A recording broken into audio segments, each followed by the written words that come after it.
For the first time in years, SpaceX is pulling back the curtain on the vehicle that could rewrite the story of America's return to the moon, or expose just how fragile that promise has become.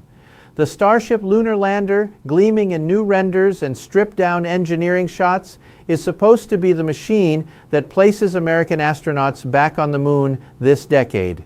But there is a question hanging over the entire mission. A question whispered across the aerospace world, echoed in congressional hearings, and tossed like a grenade on social media. Will it actually happen? Because the closer you look, the more you realize this isn't just a space mission. It's a political battle, a technological gamble, a race against time and against China. And now, for the first time, the people at the center of the storm are no longer pretending everything is fine. It all starts with one statement. On October 20th, acting NASA Administrator Sean Duffy walked onto the CNBC set of Squawk Box. Clean suit, polished shoes, confident smile. And then, in front of millions of viewers, he pointed his finger, not metaphorically, but almost literally, at SpaceX. "I love SpaceX," he said, pausing just long enough for the cameras to tighten on his face. "It's an amazing company. The problem is they are behind. They've pushed their timelines out, and we are in a race against China." The clip exploded within minutes. And the thing is, he wasn't exactly wrong, but he wasn't exactly right either. Because while SpaceX is behind schedule, the entire Artemis program is behind schedule. The whole architecture, every piece of the plan NASA sold to Congress, SLS, Orion, Gateway, HLS, launch windows, recovery timelines, has drifted years past its intended dates. Artemis I, the uncrewed test flight of SLS and Orion, was supposed to launch long before it finally lifted off in November 2022. Artemis II, the crewed flight that would swing around the moon and return home, was supposed to launch in 2024, then 2025. Now it's first half of 2026, a phrase so vague that even NASA engineers roll their eyes when they hear it. Meanwhile, while the world was busy mocking Starship explosions on YouTube, SpaceX quietly launched 20-plus test flights, the most powerful rockets ever built, and notched multiple successful landings, 5 years of development for a system unlike anything that has ever flown. But nuance doesn't trend. Duffy's comments did, and then he decided he wasn't done. "The president and I want to get to the moon in this president's term," he continued.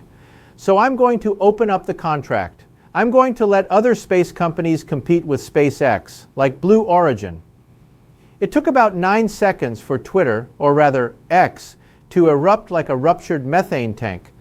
The contract Duffy was referring to was the 2021 award granting SpaceX nearly $3 billion to develop the HLS, NASA's human landing system, a bespoke version of Starship that would ferry astronauts from lunar orbit to the surface and back.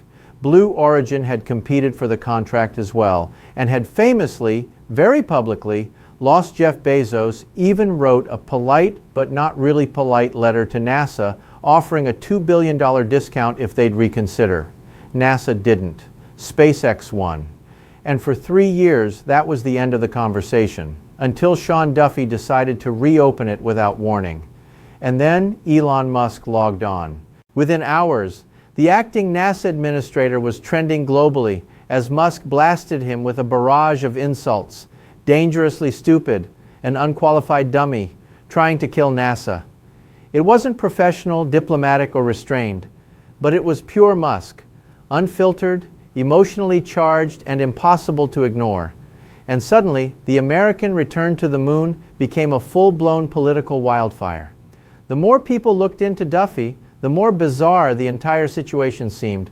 A former competitive lumberjack, a reality TV personality from MTV's The Real World in 1997, a lawyer, a congressman, a Fox News host, a secretary of transportation, and now, for reasons that physicists will probably debate for decades, the acting head of NASA. Even for Washington, it was weird.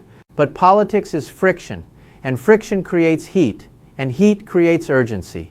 And in the fallout of the Duffy-Musk clash, something unexpected happened. SpaceX began releasing real information. Technical progress updates, new renders, engineering diagrams, timelines, hardware photos, like they were laying out receipts, proof that they weren't drifting, proof that they were sprinting. And tucked between those updates was a statement from Musk that felt less like a promise and more like a dare. Starship will end up doing the whole moon mission. Mark my words. If anyone else said it, it would have been dismissed as delusion. But Musk has a history of speaking impossible sentences that eventually turn into hardware sitting on a launch pad. Still, the question remains, how does SpaceX actually get Starship to the lunar surface? Safely, reliably, and with human lives on board? That's where the story splits into two paths. One public, one secret. The public path is the Starship we've all seen. 400-foot towers of stainless steel, roaring off Boca Chica, shaking beaches, rattling windows, leaving towers of flame trailing beneath them like science fiction rockets made real. This is the core system, Super Heavy booster plus Starship upper stage. A reusable, fully integrated launch architecture meant to carry cargo, satellites, crew, fuel, habitats, telescopes, cities, whatever humanity needs, into orbit and beyond. That's the loud Starship, the visible Starship, but not the lunar Starship. Because there has been a second Starship developing quietly, away from cameras, away from public live streams, away from the spectacular fireballs. This is the Starship HLS, the Human Landing System, a vehicle with no heat shield, no flaps, no need to survive atmospheric re-entry. A machine built for one thing, delivering astronauts from lunar orbit to the surface of the moon and bringing them back again. It has new fuel systems, landing legs, control thrusters, and an interior designed for astronauts in pressurized suits. And this secret path, this lunar variant, is the path SpaceX has just begun to reveal. The timing was not an accident. Duffy's comments rattled the political landscape enough that SpaceX needed to show progress, to silence the idea that they were slipping. But the more important truth is that the world is watching the clock. China is no longer quietly building rockets in the background. They have their own lunar lander, their own heavy lift rocket, their own timeline, their own astronauts in training for a mission they hope will place Chinese boots on the lunar surface, possibly before America. NASA feels that pressure SpaceX feels it more. And now, with the political spotlight burning hotter than ever, SpaceX is making its case not with insults, not with tweets, not with PR spin, but with engineering. The first wave of images, diagrams, and explanations paint a picture of a company moving at breakneck speed, stripping away layers of secrecy in the process. Starship is no longer just a rocket. It is a symbol of ambition, of conflict, of national pride, and of a race that might define the next century. But beneath all of that spectacle lies one question that the video forces us to confront. Who will reach the moon first? The answer, for now, remains suspended between politics, technology, and the explosive tension between NASA, SpaceX, and a ticking global clock. SpaceX's sudden transparency was not driven by generosity. It was survival. When a NASA administrator threatens your contract on national television, the room gets cold fast. And in that cold, SpaceX responded with heat, more heat than anyone expected. Their update didn't just show progress, it revealed an entire strategy that few outside the company understood, because getting astronauts to the moon with Starship isn't just about one rocket. It's about creating an entirely new space ecosystem. In the public imagination, the mission seems simple. Launch the Starship lander, dock with the astronauts in lunar orbit, descend to the moon, plant the flag, take the photos, and come back. But the reality is something else entirely.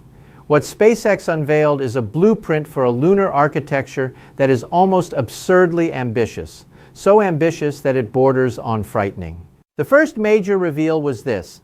Starship won't fly to the moon on its own fuel. It can't. The ship is too big, too heavy, too demanding of propellant to carry everything it needs from Earth. So SpaceX will do something no one has ever done at scale. Transfer cryogenic fuel in orbit. It's the technological equivalent of filling a jumbo jet mid-flight in pitch darkness at hypersonic speeds while flying over the ocean, and SpaceX plans to do it repeatedly. They showed diagrams of tanker starships, essentially orbital gas trucks that will fill the lunar lander piece by piece. One tanker after another will climb into orbit, rendezvous, dock, and transfer methane and liquid oxygen. Some missions might require 8 launches, others 10 or 12. It sounds impossible. It sounds insane. But that's the point. Musk has never been interested in doing the reasonable thing. The update included a quiet but powerful detail. SpaceX has already built flight-ready hardware for in-orbit transfer. Tanks with new insulation coatings, piping assemblies designed for zero-gravity fluid dynamics, experimental cryopumps that can operate in vacuum. It's early, but it's real. And in the world of spaceflight, seeing hardware is believing. Then came the section on the lunar Starship itself. In these new renders and worksite photographs, the HLS version looks like something out of an alternate reality. A stainless steel skyscraper with long landing legs, high-mounted engines, and no aerodynamic surfaces. There is no heat shield because it will never touch Earth's atmosphere again. It's a one-way ship, dedicated entirely to the moon. Inside, SpaceX revealed interior layouts, open floors, equipment bays, cargo racks, and handholds designed for astronauts wearing bulky EVA suits. They showed the elevator, a massive lifting platform that will lower astronauts from the top of the 50-meter tall lander down to the lunar surface. Critics once mocked the elevator as impractical, even cartoonish. Now it appears as polished engineering, complete with stabilizers and redundant systems. If the first half of the update was about hardware, the second half was about timing. And this is where the tension thickens. NASA's Artemis timeline remains uncertain, wobbling between political promises and engineering reality.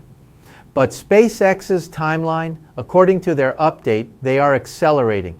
Musk's engineers declared they were targeting an uncrewed lunar landing test as early as 2026, with a crewed landing soon after this statement created shockwaves. Not because the timeline was unrealistic. People expect Musk to be aggressive. The shock came from what followed, a subtle implication that SpaceX could complete the entire moon landing mission, launch, transit, landing, ascent, and crew return, without relying on NASA hardware. That was the spark.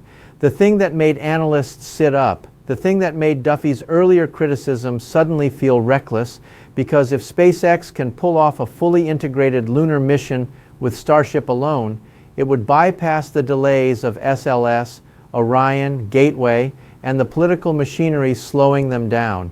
And Musk's earlier remark echoed like a challenge. Starship will end up doing the whole moon mission. A bold claim, but not without context. SLS has launched once in 13 years. Starship has launched 22 times in 5.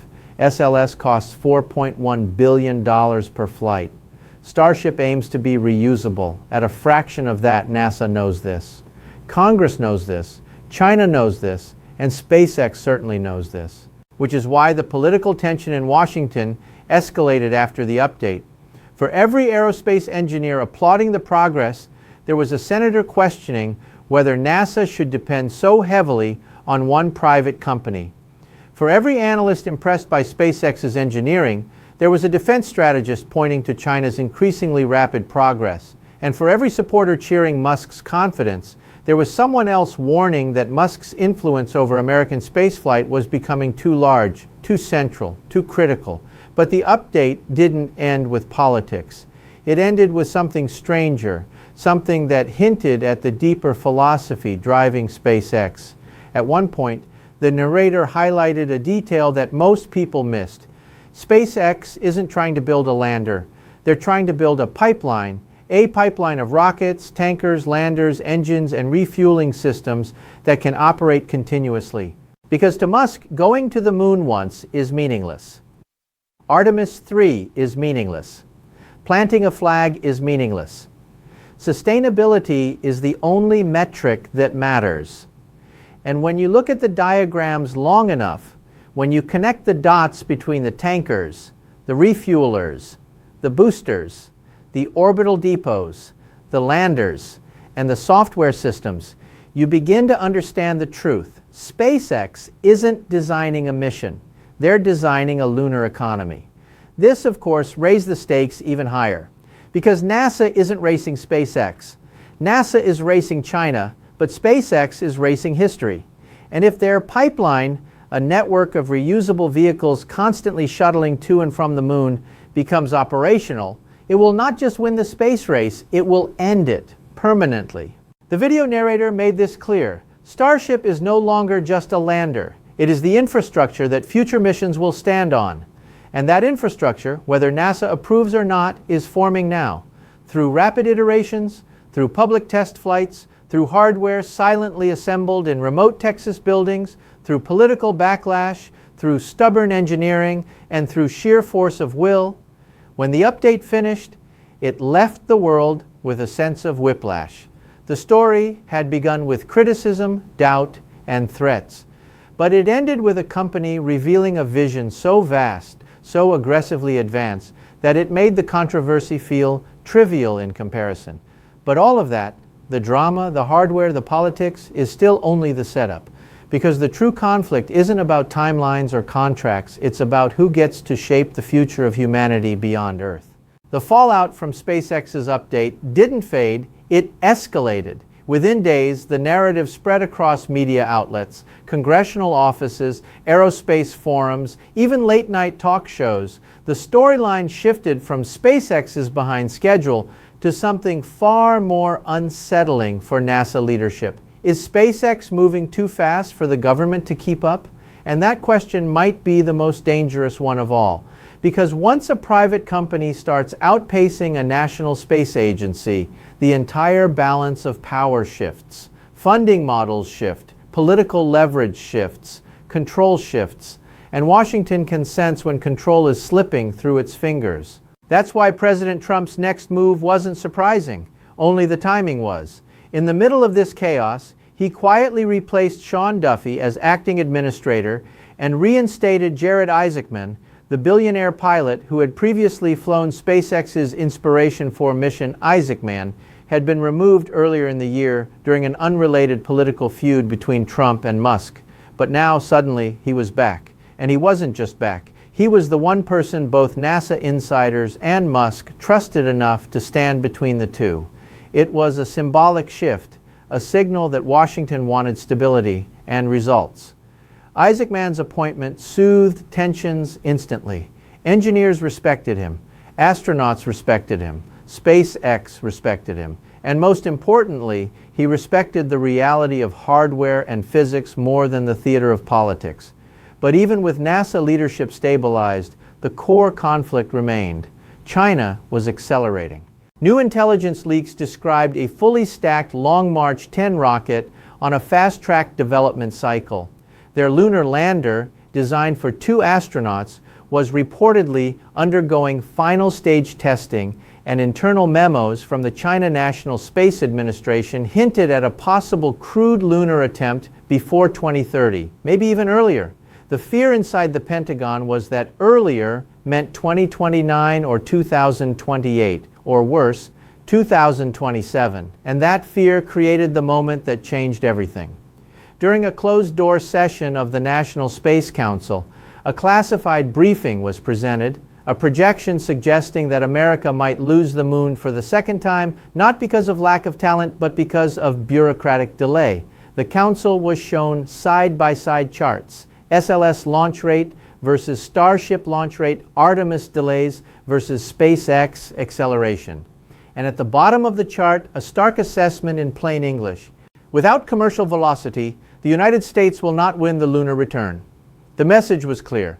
The message was brutal. The message was undeniable. And so, in an almost cinematic reversal, NASA officially issued a statement reaffirming confidence in SpaceX, praising Starship development, and emphasizing the importance of commercial partnership.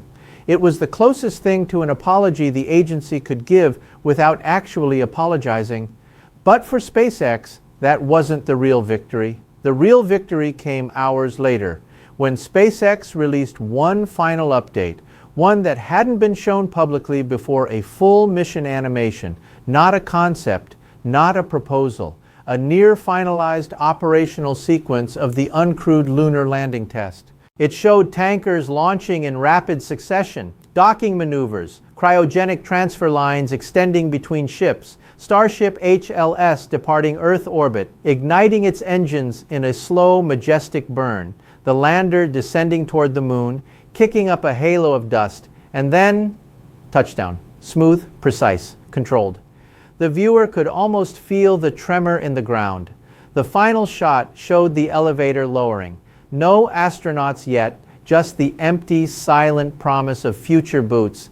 But the symbolism was unmistakable. SpaceX wasn't hinting anymore. They were declaring. They were close, closer than anyone thought.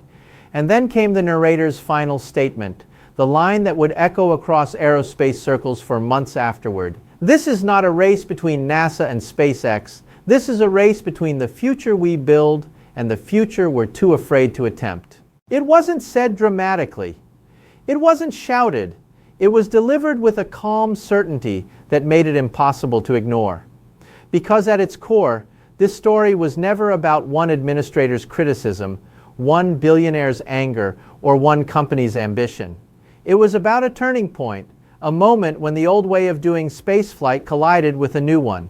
The truth is simple. Artemis needs SpaceX, and SpaceX needs Artemis. But only one of them is moving like the clock is real. The final montage showed Starship stacked on the launch pad, tower lights glowing, engines steaming, the horizon pulsing with anticipation. The narrator explained that the next test flight, the next tanker demonstration, the next orbital attempt, all of them were now part of a chain reaction that could redefine human exploration. If Starship succeeds, the moon becomes reachable not once, but repeatedly. If Starship succeeds, lunar bases become practical, lunar mining becomes realistic, Mars becomes achievable. And if Starship fails, then the future collapses back into caution, committees, and comfortable stagnation. The closing lines didn't offer reassurance, they offered a challenge. Someone will return to the moon first, whether it's America, China, or a rocket built by a company that refuses to wait. The screen cut to black, and for the first time in decades, the question wasn't whether humanity could go back to the moon. It was who wanted it badly enough to do what it takes.